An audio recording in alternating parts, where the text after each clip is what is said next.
Berikan tepuk tangan buat Tuhan Yesus. Terima kasih tim musik. Sudah 3 kali ibadah. Tuhan berkati. Haleluya. Nama Tuhan. Shalom. Haleluya. Selamat siang semuanya. Saya percaya siang hari ini kita semua bersuka cita. Amin. Haleluya. Bapak Ibu Saudara, DNA gereja kita adalah restorasi Pondok Daud. Amin. Dan artinya adalah prajurit-prajurit Tuhan yang gagah perkasa, yang mempunyai gaya hidup, doa, pujian, persembahan dalam unity siang dan malam, dan yang melakukan kehendak Bapa pada zaman ini. Saya garis bawahi adalah menjadi gaya hidup, artinya menjadi lifestyle, menjadi kesukaan dimanapun kita berada. Amin, saudara. Saya berdoa biar kita berdoa memuji menyembah Tuhan bukan sekedar gereja, saudara. Tapi dimanapun kita berada, di rumah, di kantor, di kampus, di jalanan, kita terus connect dengan Tuhan. Yang mau katakan amin, saudara. Haleluya. Dan hari ini kita belajar bagaimana kehidupan seorang dua tokoh yang sangat luar biasa. Kita sama-sama baca yuk. The lifestyle of Paul and Silas. Paulus dan Silas, saudara. Kalau bahasa Indonesia. Paulus dan Silas. Dia tuh punya gaya hidup yang sangat luar biasa, saudara. Gaya hidupnya suka memuji, menyembah Tuhan dimanapun dia berada. Itu dalam Kisah Para Rasul 16 ayat 4 sampai 40. Nanti Bapak Ibu kalau ada waktu bisa baca di rumah karena akan saya persingkat ayatnya, saudara. Baik, hari ini kita mau belajar Kisah Para Rasul 16, saudara. Saya langsung lengkap ayat 6 berkata demikian, saudara. Ini adalah kisah di mana Paulus dan Silas penginjilan yang kedua, saudara. Sekali kata penginjilan, saudara. Ini penginjilan Paulus yang kedua waktu itu. Di Kisah Para Rasul 16 ayat 6 berkata demikian, mereka yaitu Paulus dan Silas melintasi tanah Frigia dan tanah Galatia. Karena apa? Roh Kudus mencegah mereka untuk memberitakan Injil di Asia. Bapak Ibu, aneh bin ajaib. Mau menginjil baik nggak? Tapi lihat, dicegah Roh Kudus loh. Yang ada kuning, Roh Kudus mencegah mereka untuk memberitakan Injil. Why? Kok mau menginjil kan memenangkan jiwa untuk Tuhan. Kok dicegah sih? Dan ayat selanjutnya, ayat 7 berkata demikian. Dan setibanya di Misia, mereka mencoba lagi masuk ke daerah Bitinia. Tetapi apa? Roh Yesus tidak mengizinkan mereka. Kok aneh ya? Menginjil nggak boleh, saudara. Misalnya Bapak Ibu mau nginjil ke Sewan, banyak orang-orang harus dimenangkan. Tiba-tiba pantun bilang, jangan. Loh, kok aneh loh? Mau menginjil tapi nggak boleh. Hampir 2 kali Roh Kudus mencegah Paulus dan Silas. Saya percaya ini pasti ada rencana Tuhan, saudara. Amin. Karena Yesaya 55 ayat 8 berkata demikian. Sebab rancanganku bukan rancanganmu. Dan jalanmu bukan jalanku, saudara.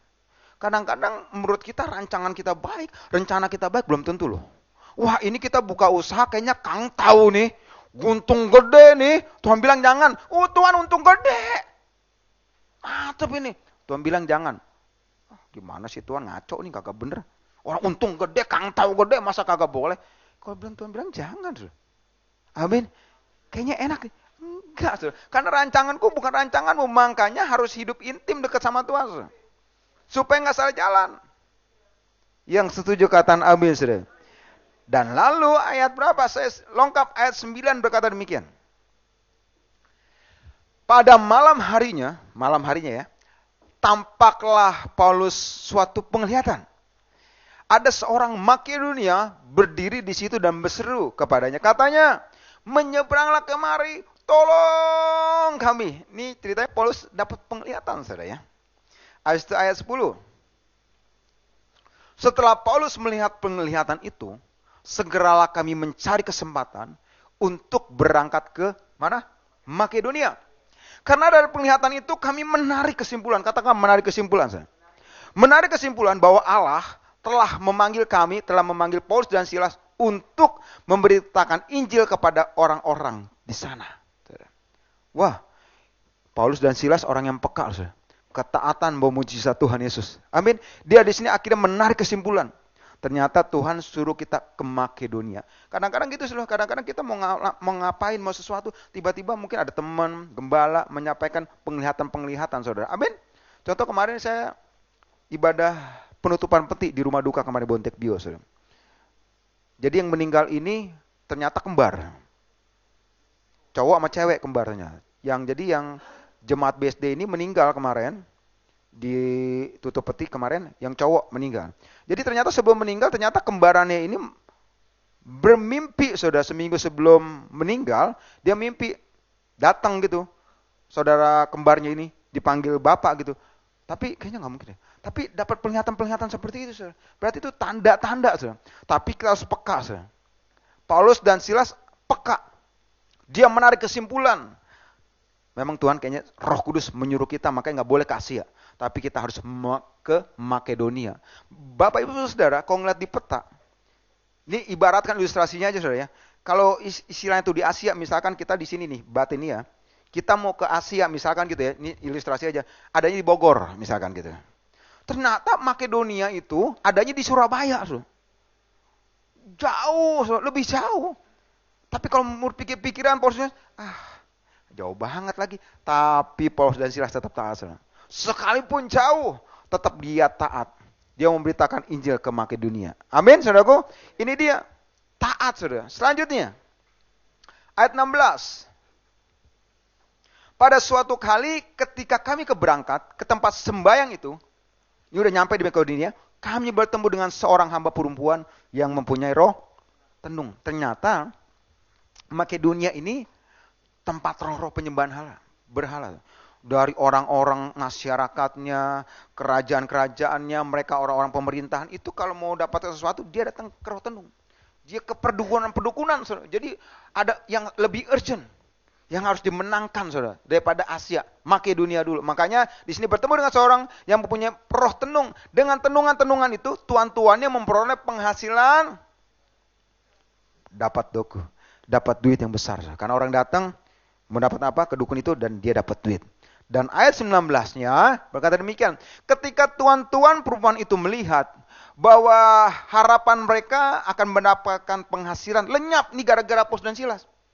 Paulus dan Silas datang ke tempat itu, Makedonia, banyak orang-orang yang terikat dilepaskan. Orang-orang yang punya ilmu dilepaskan semuanya. Jadi orang yang kira kagak datang ke roh tenung, lebih datang ke Paulus dan Silas, minta pernyataan Tuhan. Mereka menangkap Paulus dan Silas karena penghasilannya lenyap. Masalah perut tengah, saudara. Masalah duit, masalah hepeng ini kagak dapat duit. Waduh, orang bisa ribut, saudara. Dia ribut ini.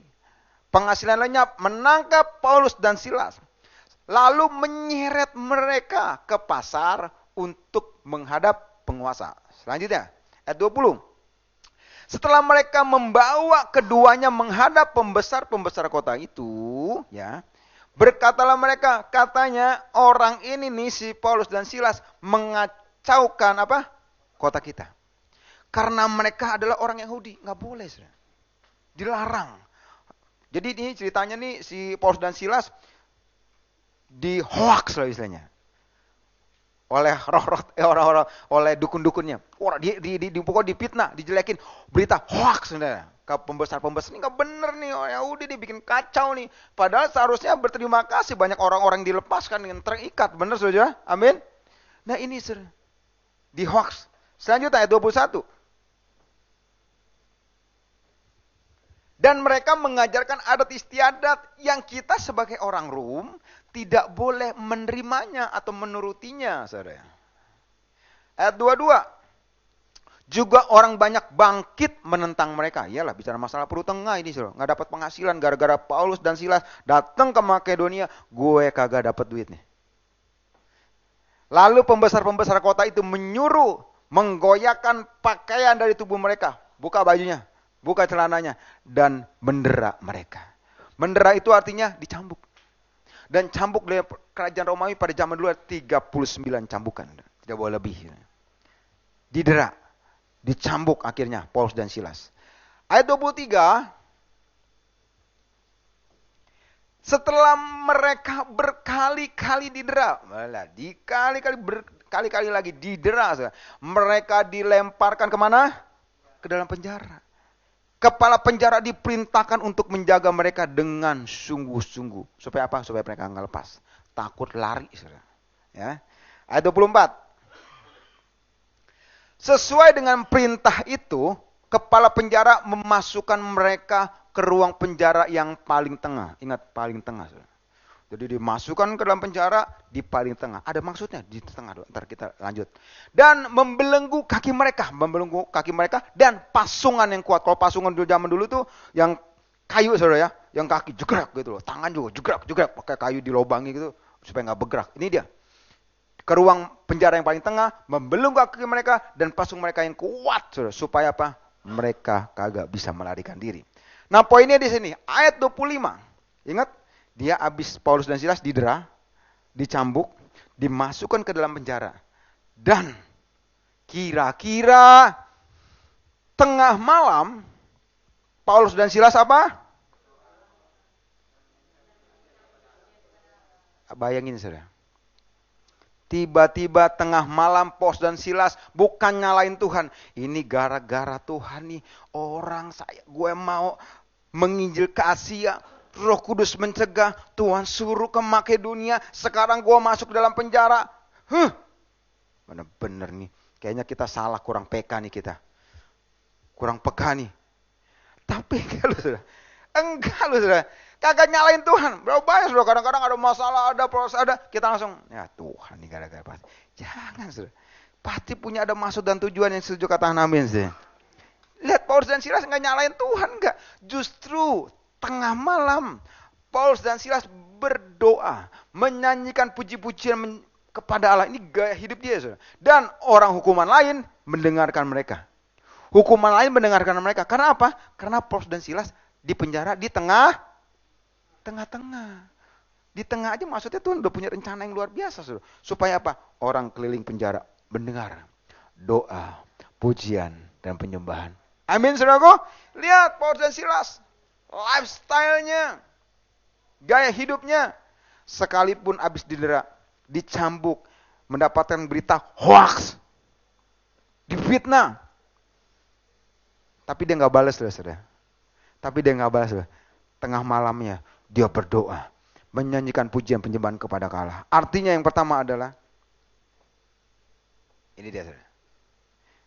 Paulus dan Silas, gaya hidupnya adalah lifestyle-nya adalah doa, pujian, penyembahan yang tidak ditentukan oleh keadaan. Amin. Sekali lagi tidak ditentukan oleh keadaan. Kalau lagi dapat berkat mah gampang, saudara. Memuji menyembah Tuhan. Dapat mobil baru, promosi jabatan, enak mengucap syukur, undang pantun Bapak Gembala, ucapan syukur, kita mau naikkan puji-pujian.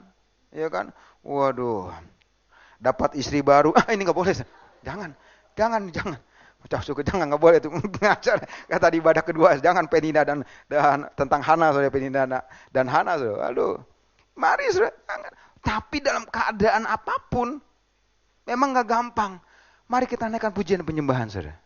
Amin. Lawan saudara ketika intimidasi memang, saya ngalamin saudara, ketika tekanan bertubi-tubi, proses yang ada sulit untuk berdoa, sulit untuk menyembah Tuhan. Tapi kita lawan seperti siapa? Seperti Daud. Mazmur 103. Daud berkata begini. Daud, pujilah Tuhan, pujilah hai jiwaku, pujilah namanya dengan segenap batinku. Lawan, aku muji menyembah Tuhan. Jangan malas dengan lawan dengan kemalasan. Saudara. Tetap bangkit. Amin. Ini Mazmur 103 perikopnya itu tentang doa permintaan tolong Daud loh, saudara. Berarti Daud dalam keadaan terdesak, dalam proses, saudara. Tapi dia tetap memuji menyembah Tuhan.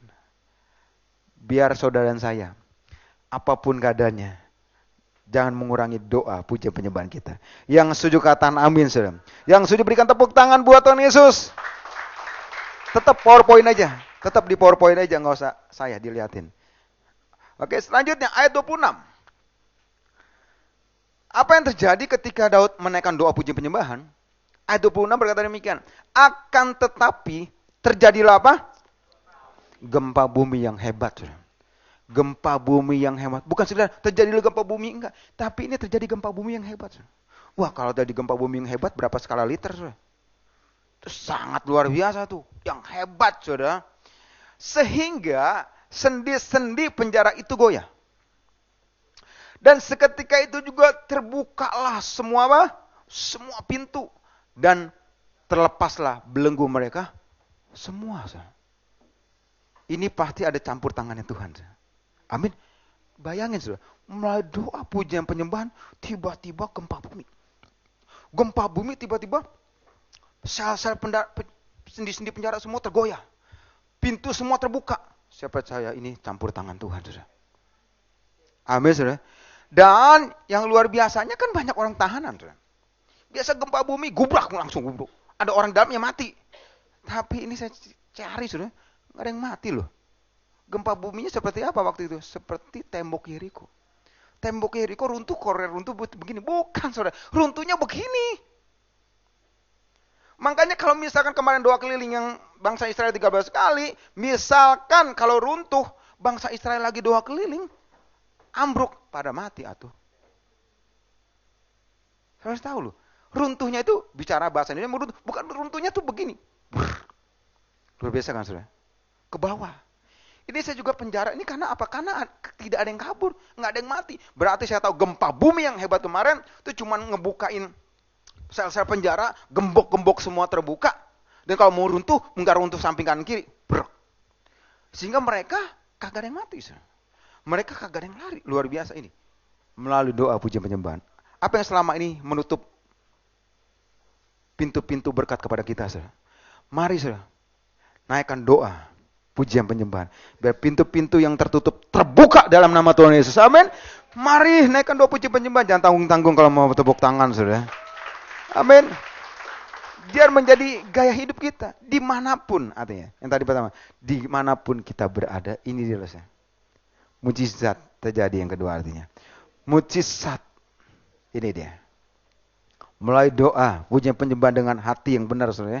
Hati yang tulus, hati yang bersih, clean heart. Mujizat terjadi melalui doa, pujian penyembahan kita. Saya udah naikkan doa pujian penyembahan tiap hari. Kok begini-begini aja sih?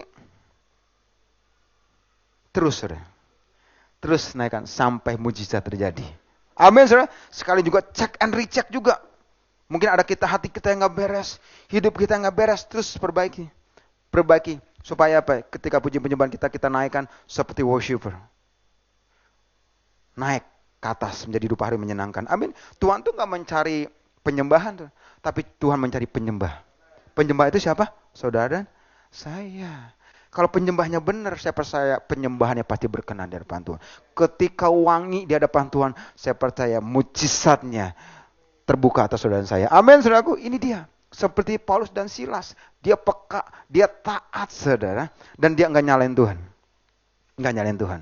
Makanya mujizat terjadi. Selanjutnya, mujizat itu apa sih? Mujizat adalah kejadian atau peristiwa yang ajaib, yang sukar nih dilogikakan oleh kemampuan akal manusia, yaitu mujizat. Kalau masih pakai logika itu namanya bukan mujizat. 1 tambah 1 sama dengan 2, ya gue tahu. Tapi kalau 5 tambah 2 sama dengan 12, nah itu bingung. Saudara. Itu matematikanya Tuhan. Saudara.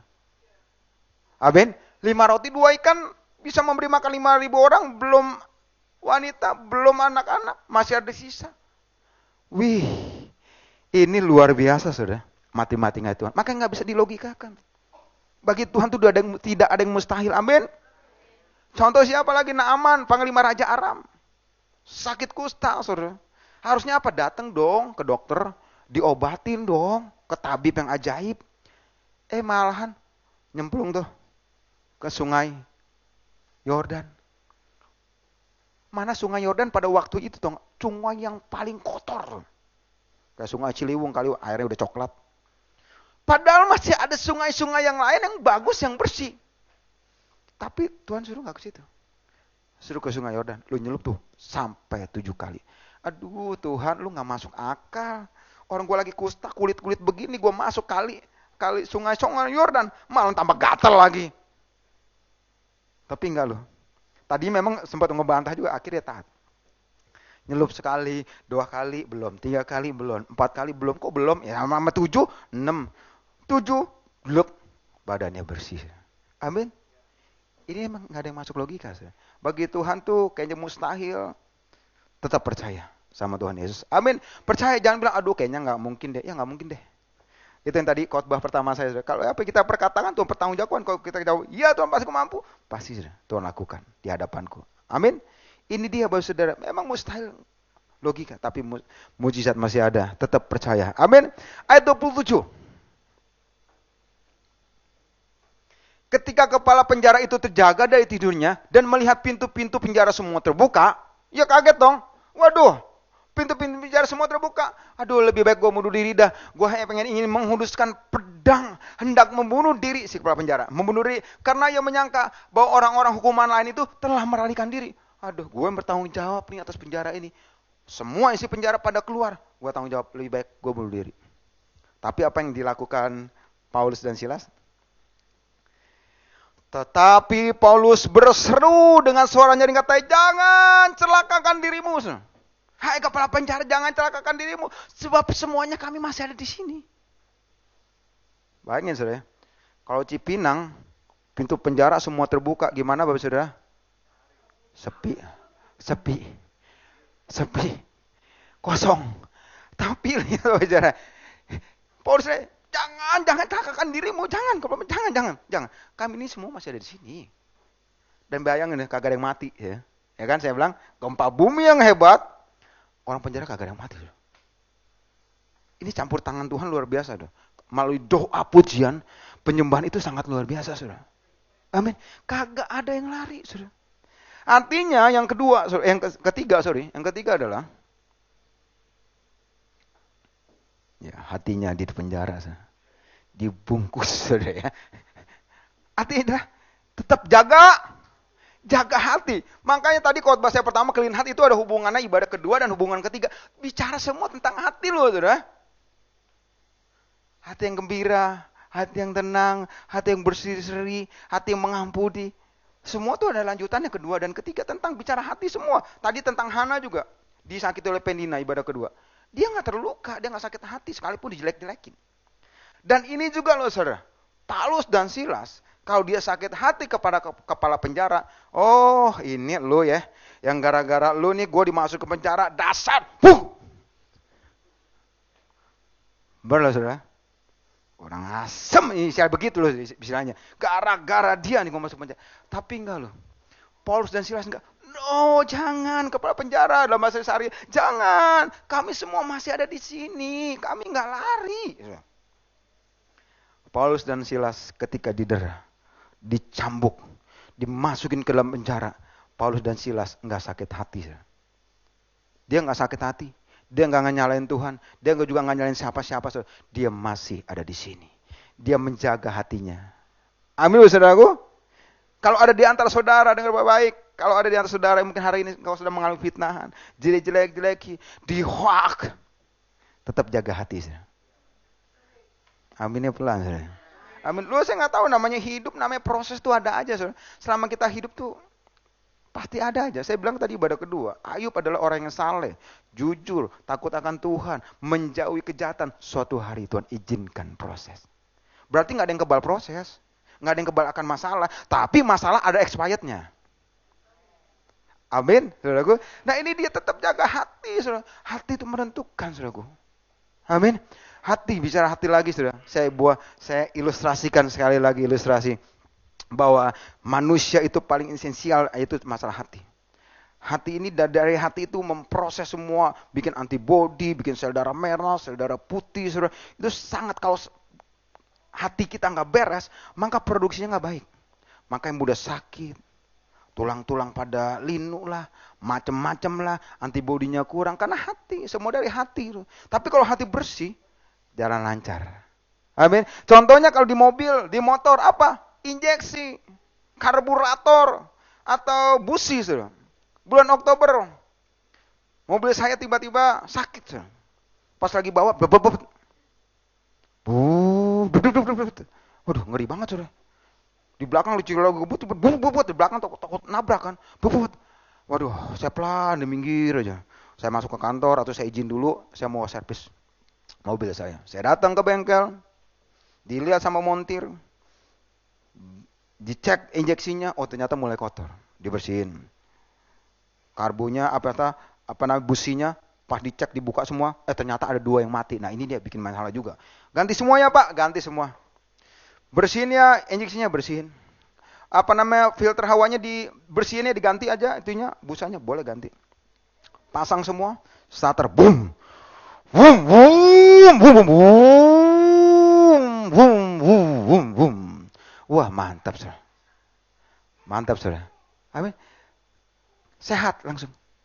Maka itu dari hati saudara. Dari hati manusia, kalau hatinya banyak sampah, banyak kotoran, sakit hati, kepahitan, dengki. Bapak Ibu saudara, makanya muji menyembah Tuhan sampai mulut contor. Kok kagak kerja jawab-jawab ya?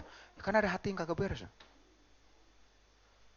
Amin. Kalau hatinya bersih, hati yang hancur, doa muji menyembah Tuhan, langsung Tuhan denger dari surga. Amin. Makanya Paulus dan Silas langsung doa puji penyembahannya menggoncangkan semua sel-sel penjara. Dan ketika ada sel penjara terbuka, ada orang yang udah nyakitin dia, masukin dia penjara. Paulus dan Silas kagak balas dendam. Dia nggak balas dendam, saudara. Bahkan mau menolong, saudara. Amin. Jaga hati, saudara. Yang mau katakan amin, saudara. Amin. Jangan ada sampah-sampah lagi, saudara, dalam setiap kehidupan kita. Kalau ada satu lagi, saudara, tentang Daud yang dikejar-kejar Saulus. Kejar-kejar Saul, saudara. Di 1 Samuel 24 ayat 3 sampai 9. Itu tentang Daud, saudara. Di mana Daud waktu itu ada dikejar-kejar oleh Saul. Dia masuk ke dalam goa suatu hari. Kenapa? Karena sakit perut. Sakit perut ngapain ke goa? Otomatis Berbaca dari Agatha di 1 Samuel 24 ayat 3 sampai 9. Ternyata si Saul juga mau masuk ke dalam goa. Pas masuk ke dalam goa, orang-orangnya Daud bilang, ini suatu kesempatan yang Tuhan izinkan. Saul dikirim untuk Daud membunuh. Tapi apa? Daud tidak balas dendam. Aku tidak mau membunuh orang diurapi Tuhan. Jubahnya aja dipotong, cekrek. Pas dia kabur langsung menolong. Nih, saya bisa aja membunuh Saul. Tapi Daud tidak mau. Amin. Lihat, Daud gak mau bunuh. Makanya Daud adalah orang yang berkenan di hadapan Tuhan. Menjadi orang yang suka menjadi gaya hidup doa puji penyembahan ini. Menjaga hati. Amin, saudaraku. Apapun, saudara. Apapun. Sekarang mungkin Bapak Ibu bilang, aduh, lu gak tahu nih, si Sony bisa aja ngomong. Sakit hati banget nih. Tetap, ampuni, saudara. Kalau kau gak mampu untuk mengampuni, tanggal 22 katanya ada HMC di sini. Minta sama Tuhan. Rugi, saudara, rugi. Kita kalau sampai luka tuh hati kita yang rugi, saudara. Bukan orang lain. Orang lain mau ngomong apa terserah. Amin. Kalau kita sampai terluka, kita sakit hati, yang rugi siapa? Kita sendiri. Berkat akan tertutup. Amin. Yesaya 59 ayat 1 dan 2. Bukan tangan Tuhan kurang panjang. Bukan kuping Tuhan tuli untuk mendengar. Yang pemisah antara kamu dan aku adalah dosa. Mari kita bereskan hati kita. Paulus dan Silas, makanya gaya hidupnya tutup muji menyembah Tuhan dia. Maka diterima sama Tuhan karena hatinya bersih. Ayat 29 berkata demikian. Kepala penjara itu menyuruh membawa suluh itu kayak obor. Lalu berlari masuk dan dengan gemetar ketakutan, tersungkurlah ia di depan Paulus dan Silas. Dia pikir dia mau dibunuh kali, dia takut udah pasti. Kan dia masuk penjara, saudara. Ayat selanjutnya, ayat 30. Ia mengantarkan mereka keluar, si kepala penjara, sambil berkata, Tuan, apakah yang harus aku perbuat supaya aku selamat? Nah, di sini. Ayat 31. Jawab Yesus, percayalah kepada Tuhan Yesus Kristus dan engkau akan selamat, engkau dan seisi rumahmu. Ayat 32 dan 33. Lalu mereka memberitakan firman Tuhan kepadanya dan kepada semua orang yang ada di rumahnya. Ayat 33. Pada jam itu juga kepala penjara itu membawa mereka dan membasuh bilur mereka. Seketika itu juga ia dan keluarganya memberi diri dibaptis, saudara. Coba kalau kepala penjara itu dibunuh, selesai. Tidak ada yang dimenangkan, saudara. Tapi lihat, melalui kejadian ini saya bilang untuk menyatakan kemuliaan Tuhan. Amin. Itu loh. Suatu hari Tuhan luar biasa. Paulus dan Silas mau menginjil kasih, ternyata Tuhan halangi untuk ke Makedonia. Makedonia dia taat, habis itu dia masuk ke penjara, dia nggak nyalain Tuhan. Dia tetap menaikkan doa puji penyembahan. Mujizat terjadi. Dan dia nggak terluka dan nggak sakit hati sama kepala penjara. Dan daripada semuanya itu yang keempat adalah untuk apa? Untuk menyatakan kemuliaan Tuhan Yesus. Inilah gaya hidup, lifestyle dari Paulus dan Silas. Pertama dia adalah apa? Apa saudara? Tidak pernah berhenti doa muji menyembah Tuhan dalam segala keadaan. Mujizat yang kedua, mujizat terjadi.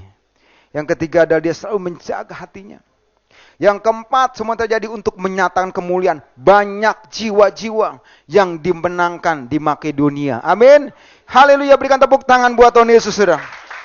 Artinya, saudara, ayo apapun keadaan saudara, biar doa, puji, penyembahan menjadi gaya hidup setiap kita. Kesimpulannya adalah, doa puji penyembahan yang tidak ditentukan oleh keadaan. Dalam keadaan apapun, pasti mujizat terjadi. Jaga hati, Paulus sedang jaga hati. Dan keempat adalah menyatakan kemuliaan Tuhan. Jiwa-jiwa untuk Tuhan Yesus. Yang percaya berikan tepuk tangan buat Tuhan Yesus. Mari saya undang kita semua bangkit diri, saudara. Ku tahu hidupku adalah penyembahan. Kau ciptakanku